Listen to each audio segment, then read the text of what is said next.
ترین چیز یہ ہے کہ وہ اس بات کا تعین کرے کہ کہاں اس نے توجہ دینی ہے اور کہاں اس نے توجہ نہیں دینی. اسے کہتے ہیں نوائز. نوائز NOISE، ویسے تو اس کا مطلب ہوتا ہے شور، لیکن نوائز سے مراد ہر وہ چیز ہے جو کہ آپ کی راہ میں رکاوٹ ہو. آپ کے ارد گرد بہت سی باتیں، بہت سی آوازیں، بہت سے معاملات وہ موجود ہوتے ہیں. کس معاملے کی طرف دیکھنا ہے، کون سی بات سننی ہے، یہ آرٹ ہے، سکل ہے، ہنر ہے. جس کے اندر یہ آ جاتا ہے وہ دنیا میں کامیاب ہو جاتا ہے. میٹرک کر لیا، ادھر آؤ انجینئرنگ کرو، نہیں ادھر آؤ میڈیکل کرو، ادھر آؤ کامرس کی طرف آؤ، ادھر آؤ IT کرو، ادھر آؤ FA کر لو، ادھر آؤ ڈپلومہ کر لو. کس کی بات سننی ہے؟ خالی پلاٹ پڑا ہے، فصل بونی ہے، گنا لگا لو، گندم لگاؤ، چاول لگاؤ. کس کی بات سننی ہے؟ بیٹی کی شادی کرنی ہے، فلاں جگہ کر دو، اپنوں میں کرو، غیروں میں کرو، یہ برادری میں کرو. یہ جو چیز ہے نا، یہ نوائز ہے.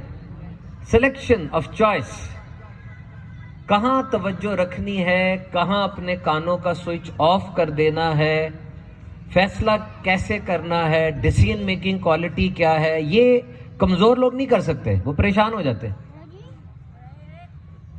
مریض بن جاتے ہیں. جس طرح بھی ہم بیٹھے کلام کر رہے ہیں، اب بات ہو رہی ہے، یہ بچوں کے شور کی آواز آ رہی ہے، یہ نوائز ہے. بچوں کو چپ نہیں کرایا جا سکتا، یہ آپ کو پتہ ہے بات کا، پتہ ہے نا اس بات کا. کتنا چپ کرا لیں گے بچے؟ یہ آپ کا آرٹ ہوگا کہ آپ نے بچوں کی طرف توجہ نہیں دینی، اس آواز کی طرف توجہ دینی ہے جو آواز آپ کے فائدے کے لیے. یہ آپ کا آرٹ ہے. وہاں پر انسان سوچتا ہے کہ یار کہ مذہبی قسم کا اجتماع، آدھے پونے گھنٹے کا بیان بھی نہیں ہوگا، کم بیان ہوگا، ہم نے واپس جانا ہے، دھند بہت ہے. تو زندگی میں کتنے کو لرننگ کا سورس ہے، کتنا میں نے قرآن و حدیث کو اور اچھی باتوں کو سنا ہے. آخری بار کب سنا تھا؟ تو آج اگر بیٹھ کے کہیں سننے کا موقع مل رہا ہے تو کیوں نہ اپنے کان کے باقی سوئچ آف کر دوں. طاقت ہے آپ میں. آپ چاہیں تو کسی ایک طرف آواز لگی ہو، آپ باقی سارے چینل آف کر کے چینل کی طرف اپنا چہرہ، اپنے کان کر سکتے ہیں. یہ طاقت آپ میں ہے. ثابت کروں؟ اگر میں بھی آپ سب سے شناختی کارڈ لے لوں اور شناختی کارڈ ایک ڈبے میں ڈالوں اور یہ کہوں کہ میں ایک شناختی کارڈ نکالوں گا، جس کا نکلا اس کو 5 لاکھ کا انعام دے کے جاؤں گا. میں کہوں دے شناختی کارڈ، میں نکالتا ہوں، اور جب میں نکال کے پڑھوں گا دھماکے بھی ہو رہے ہوں گے نا، آپ کے کان میری آواز کی طرف ہوں گے کہ نہیں؟ ہوں گے نا. بڑا مشہور کوئی اداکار آ جائے اس شاہ کوٹ میں، جو آپ کو بڑا اچھا لگتا ہے ٹی وی پہ، وہ نظر آئے، اس کے نظریں نہیں ہٹیں گی کہیں پر، اس کی طرف ہی ہوں گی. اس کا مطلب ہم توجہ رکھنا جانتے ہیں، رکھتے نہیں ہیں. نوٹ کوئی گن رہا ہو، اس وقت کوئی اس کو بلائے، کیا حال کرتا ہے وہ؟ نوٹ گنتے ہوئے کی توجہ دیکھیے بندے کی. You know how to put up your attention. You are not selecting it accurately. آپ کو اپنی توجہ رکھنا آتی ہے، لیکن آپ ایکوریٹلی اس کو سلیکٹ نہیں کر پا رہے.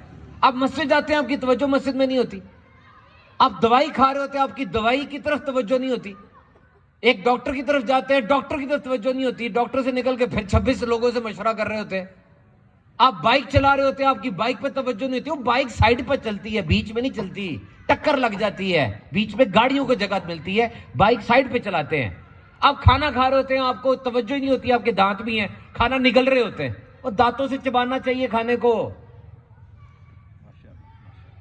You don't have proper span of attention. اب کام توجہ سے کر ہی نہیں رہے. آپ بیٹھے یہاں پہ ہیں، دماغ کہاں ہے آپ کا؟ کہاں ہے اس کا دماغ؟ بتائیں.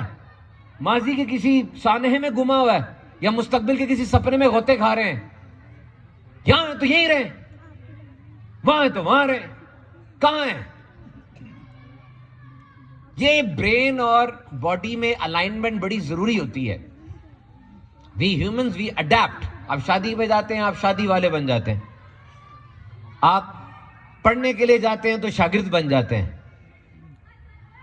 آپ کسی فوتگی میں آتے ہیں تو آپ کا چہرہ فوتگی والا ہو جاتا ہے. تو آپ مسجد میں آئے تو آپ کا چہرہ مسجد والا ہونا چاہیے. وہاں کے کیا کیا لگا رہے ہوتے ہیں؟ توجہ دیں یار، مسجد میں آئے ہوئے ہیں آپ. So try to manage your attention. اپنی توجہ پہ توجہ دیں. کیا بولا میں نے؟ اپنی توجہ پہ توجہ دیں. جب یہ سیٹ ہو جائے گا نا, کمال ہو جائے گا. ہم پورے پاکستان میں بڑے بڑے لوگوں سے ملتے ہیں جو کمپنیوں کے مالک ہوتے ہیں, بہت کچھ ہوتا ہے, یہی ہم چیز دیکھتے ہیں. وہ موبائل پر اگر ہے نا تو وہ موبائل پر ہے, اب وہ ساتھ والے کے ساتھ بات نہیں کرے گا. موبائل پر بھی کسی کے ساتھ ہے نا, وہ اس کو بھی تو توجہ چاہیے. اس کی ماں ہے, اس کا باپ ہے, اس کا کوئی کولیگ ہے, کوئی ڈیل ہو رہی ہے, اب وہ موبائل پر ہے. لیکن جب وہ کسی اور کے ساتھ ہے, اب موبائل اس کا جیب میں ہے, اب وہ اس کے ساتھ ہے, اب وہ موبائل نہیں نکالے گا, کیونکہ دوسرے کو فیل ہوتا ہے کہ یار باہر میں کھڑا ہوں, موبائل نکلا ہوا ہے اس کا.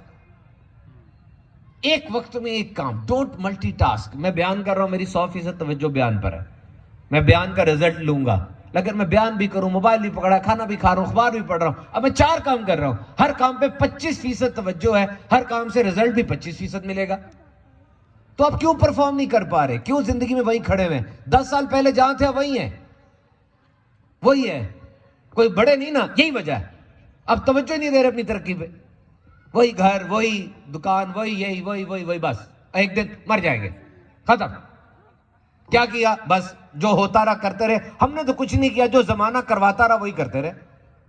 ہم نے کچھ نہیں کیا, بس جہاں لے کے چلتے رہے بس. تو یہ جملہ پھر سنیں, اپنی توجہ پہ توجہ دے. Try to focus on your focus.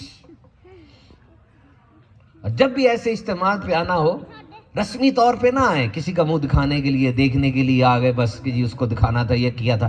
اپنی نیت کر کے آئے کہ میں نے آج کچھ نہ کچھ لے کے جانا ہے, کچھ بدل کے جانا ہے, کوئی چیز ایک لے کے جاؤں گا میں. Now there are 2 sources of learning. One is you listen and one is you read. Now both the sources are important but both the sources are different. سیکھنے کے 2 طریقے ہوتے ہیں, ایک پڑھنا, ایک سننا. دونوں میں فرق ہے. سننا مشکل ہے, پڑھنا آسان ہے. سنتے ہوئے ہم سوچتے ہیں کون بول رہا ہے, مولوی صاحب ہے, امامہ پہنا ہوا ہے, مذہبی بات ہی کرے گا, مسائل کی ڈسکس کرے گا, اس کی شکل عجیب سی ہے, چل کیسے رہا ہے, موٹا سا ہے. سنتے وقت ہم اس بندے کے بارے میں رائے قائم کر لیتے, پھر سنتے ہیں نہیں سنتے یہ ایک مرضی ہوتی ہے. جب ہم کسی کو سنانے لگتے ہیں تو سب سے پہلے ہم کنیکشن پیدا کرتے ہیں. We want a connection in between you and me. اگر کنیکشن نہیں ہوگا تو میری بات آپ کے دماغ پہ لینڈ ہی نہیں کرے گی, اور لینڈ نہیں کرے گی تو ایکٹیویٹ کیسے ہوگی؟ بات اندر جائے گی تو اگے گی نا. کوئی بیج بونے کے لیے آیا ہوں نا میں, کوئی بیج بوؤں گا پھر جاؤں گا تو آپ اس بیج کی رکھوالی اگر کر لیں گے تو ٹھیک ہے, پھل نکل آئے گا, ورنہ وہ بیج ضائع ہو جائے گا. We need to remove the hindrances. سیکھا کریں, یقین کریں, لائف لانگ لرنر بنے. آج صبح آپ اٹھے تھے نا, رات کو جب سونے کے لیے بستر پہ جا رہے ہو نا تو تھوڑے سے مزید عقل مند ہو چکے ہوں آپ, بس یہ معیار ہے. آج صبح اٹھے تھے نا, کیا تھے آپ؟ یہ تھے. اب جب آپ جانے لگے نا سونے کے لیے تو کچھ بڑھ چکے ہوں, کچھ بڑھ چکے ہوں. کتنا یہ مجھے نہیں پتا, وہ آپ کا ذوق ہے, مزید آپ سیکھ چکے ہو کچھ. میں استاد سے میرا لاہور میں, مجھے بڑے فخر سے بتا رہا ہے کہ حساب کے فلاں صفحے پہ نا یہ سوال ہے, دیکھیں مجھے رٹے ہوئے ہیں. معاشرتی علوم کے نا 4تھی جماعت کی معاشرتی علوم میں 8ویں صفحے پہ یہ سوال ہے. او تعلیم کا قتل کر رہے ہو. یہ تعلیم, اس کو کہتے ہیں تعلیم کہ تم نے کتاب رٹ لی ہے, ہر سال پڑھ پڑھ کے سنائے جا رہے ہو. نہ تمہارے اندر کچھ جا رہا ہے, نہ تمہارے ذریعے شاگردوں کے اندر کچھ جا رہا ہے. مجھے بہاؤدین ذکر یونیورسٹی کا وائس چانسلر تھا, پولینڈ سے پی ایچ ڈی تھا. اس نے کہا کہ میں سخت پریشان ہوں پاکستان کے اندر کہ یہ 8ویں 9ویں 10ویں کلاس جو ٹیچر ہیں, ان کی ایجوکیشن ہی نہیں ہے, یہ پڑھتے ہی نہیں ہیں, ان کی لرننگ ہی نہیں ہے. یہ کتابوں کو رٹ چکے ہیں اور ہر سال وہ رٹا سنا دیتے ہیں اسٹوڈنٹس کو. میں نے کہا سر آپ بڑی کلاس کے ٹیچرز کے بارے میں فکر مند ہو. کہتے ہیں نہیں, میرے اپنے بچے ان سے پڑھتے ہیں, میں کیوں نہ فکر مند ہوں ان کے بارے میں. ٹیچر پڑھ ہی نہیں رہا, بچوں کا کیا پڑھائے گا. Never quit learning. سیکھنا کبھی نہ چھوڑنا. ماں کی گود سے شروع ہوا تھا یہ, قبر تک سیکھتے رہنا. رشتوں کے بارے میں سیکھنا, ادب کے بارے میں سیکھنا, جدید سائنس کے بارے میں سیکھنا, اور پھر اس کو سیکھ کر دنیا کو سکھانا. Some people are bound to pay this duty. کچھ لوگ یہ ڈیوٹی پرفارم کر رہے ہوتے ہیں، جیسے والدین ہیں. والدین اپنے بچوں کو سکھاتے ہیں، پوری کوشش کرتے ہیں اچھی طرح سکھائے، لیکن پراپرلی مینج نہیں کر سکتے. اور سب سے بڑی مثال اگر آپ دیکھیں، نبیوں کے امام پیارے آقا صلی اللہ تعالیٰ علیہ وسلم. One day I was just thinking that what activity he performed the most. نبی پاک صلی اللہ علیہ وسلم نے کون سا کام سب سے زیادہ کیا؟ کیا گیس کر سکتے ہیں آپ؟ کتنی بڑی ہستی ہے، نبیوں کے بھی امام ہیں، ہمارے آقا ہیں، ہمارے ایمان ہیں. سب سے زیادہ کام حضور نے کیا کیا؟ حضور نے سب سے زیادہ کام جو سر انجام دیا وہ صحابہ کی تربیت تھی. دن رات غزوات میں، رستوں پر تربیت کی، صحابہ کی، سکھایا، سمجھایا. وہ عرب کے لوگ گندی نالی کے کیڑے سمجھے جاتے تھے، ان کو زمانے کا تاجدار بنا دیا. ایسی تربیت کسی نے کی آج تک؟